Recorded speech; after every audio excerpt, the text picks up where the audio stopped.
last night. My car was broken into along with Sorry. 15 other Sorry. vehicles. Sorry about that. Where was it And parked? we Was it parked on the street?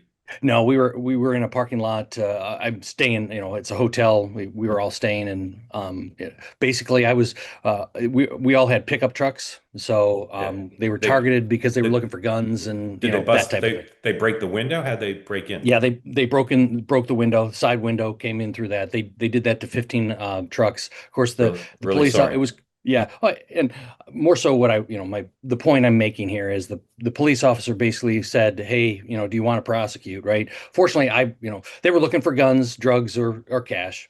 I they did find, I think, three people had guns in their vehicles. I always take mine out, so I don't Yeah. leave mine in the Dan keeps all three in his truck. Yeah, Dan and I actually, The parking attendant keeps an eye on it.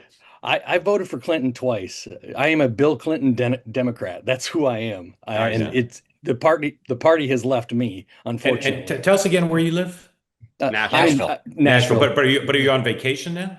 No, no, I'm on work, so Right. I'm work wise. So Right. that's what it was. But were you parked in a hotel because you were at an event? Yes, yeah, we Got had it. we had a conference. We had a Got conference it. that I'm at, Got it. so that's Okay. why. So Okay. anyway, Keep but yeah, I wanted to. The point I want to make was when I as we were talking to the police officer basically said this, "Hey, do you want to prosecute?"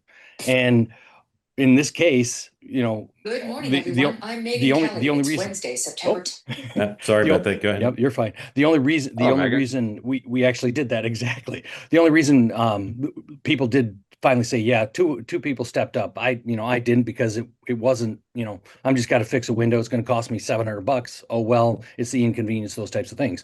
But that's something that normally wouldn't, if none of us wanted to prosecute, it would not go down as an incident on the police reports. That's literally what the police officer said to us, and it was quite interesting, comment to me, that I heard, and it kind of brought back to that, what I heard last night when as um, uh, one, it was a flippant comment she made, and she's trying to be ironic. I haven't been killed, in the number of years I took that comment, and it immediately struck me as something.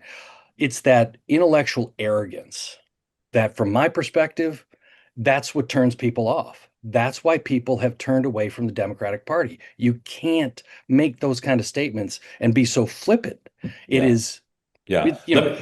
and I apologize. Yeah. I'm ranting, but Yeah. No, you really appreciate it, David. Let me just say a couple things, and then I want to get Dan and Sean in. First of all, last night a lot of you had reaction to one of the guests on Two Way Tonight, and including her remark, her joke. First of all, I recommend you extend the presumption of grace to anyone Mhm. speaking live on video. Yeah, People can say things they regret. They wouldn't have said it if it were recorded. They might start over. So just in general, I recommend that to yeah, you. Second, I'd urge every liberal to note the reaction that David, a Clinton voter, and others had to our guest last night. And I urge every liberal to understand why conservatives, why some people, not just conservatives, didn't like some of the things she said, including that flippant remark. But I'd also urge people on the right to understand that she spoke for tens of millions. You may think yeah, it's misguided, but she spoke for tens of millions. And so we live in a country where there are a lot of people who share her view of crime and Donald Trump.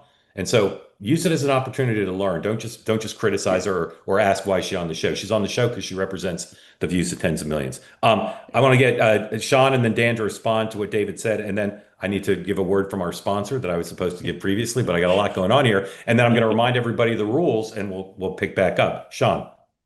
I was about to ask you if you keep lean in your car, Mark. Yeah, Some exactly. supplements.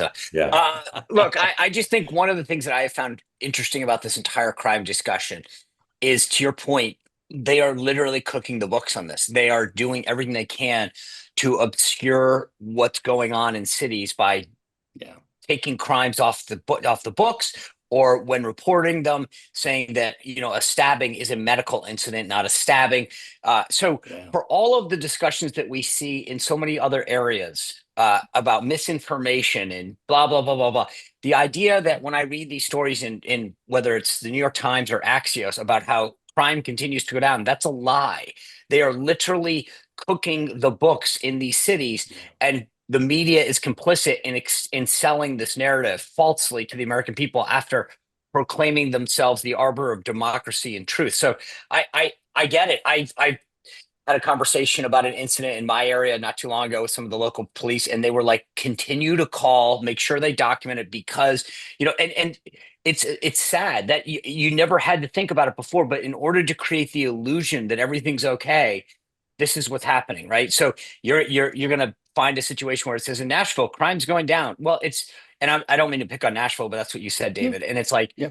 because if you're telling people not to report it or that you're not going to accurately record it, then why bother? And more people that I talk to will say, we don't even call anymore because we know they won't account for it. Well, Dan. So one, I did not see two-way tonight. It's usually I watch it on tape later on. So I have not seen this. I now want to go back and watch it because I've seen the chat mentioning it. And obviously this is the second reference to it. Look, it has always been the case, or it's been the case for many years. When I lived in DC, my car got broken into several times. And when you called the police, they would kind of say to you, look, nothing we can do here. Like, we're not going to go chase somebody who broke a window and, took your laptop out of the back seat. It's not kind of worth our time. And that's been true for, as long as I can remember. It's also true that Rudy Giuliani and Mayor Dinkins at the end had the broken windows theory, that if you cleaned up and stopped small crime, it would help roll up to prevent bigger and bigger crime. And I believe, and I think the data showed that was very successful in the 90s and 2000s and 2010s. It did lead to a lot of people being arrested and in jail who some people said, hey, they did small crimes. And our party decided to try, if we unrolled this and allowed people, small crimes were not really treated very seriously, that it would benefit society. And as I've said, that clearly failed. And so now I think it's, Sean, some of it is district attorneys won't prosecute. It's not, in some instances, it does sound like police have fudged the books. But in all 50 states, everywhere, I don't believe there's like a conspiracy of all police to rig the books.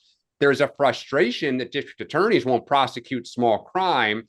But I do think, some Democrats are obviously frustrated of like, crime has always been a problem. And now suddenly there's this whole like, oh my God, we're going to make it the biggest issue. But, politics is politics. And it doesn't, even though I think Trump's being very political about it, doesn't change the fact that crime's a problem. Yeah, David, grateful for coming on and for the tone you took. And I'll just say again, this platform, this show, my preference, strong preference, all of us, rather than coming on or going in the chat and saying the lady who was on two-way tonight last night is a jerk and outrageous and a moron, and how could you have her on?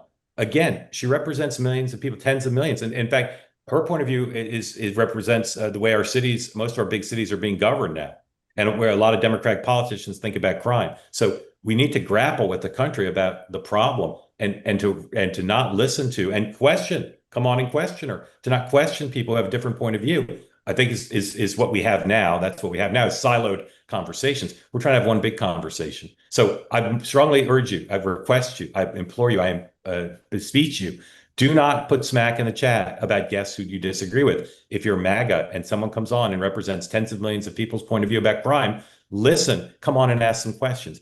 Don't gratuitously and personally attack them. That would be my Mark, I do want to you. just add to, after being in DC for 2 days, it is remarkable how much this issue is tying Democrats in knots.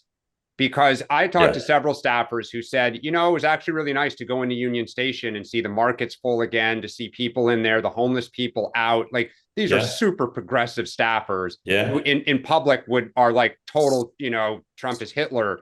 Yeah. Who were like, man, it's been great. Yeah. And my boss, most people are advising their members, stay silent. Don't touch this because it's working, but they don't want to give Trump credit in public. And it is remarkable how much they're tied in pretzels. Yeah, it is the broken windows thing. I mean, just one cluster of National Guard on the Hill, it's going to have an incredible effect. All right. That was a delicious video experience. I think you'll agree. Now, what you need to do in return for getting to enjoy that is hit the subscribe button, be part of the two-way community, never miss a thing.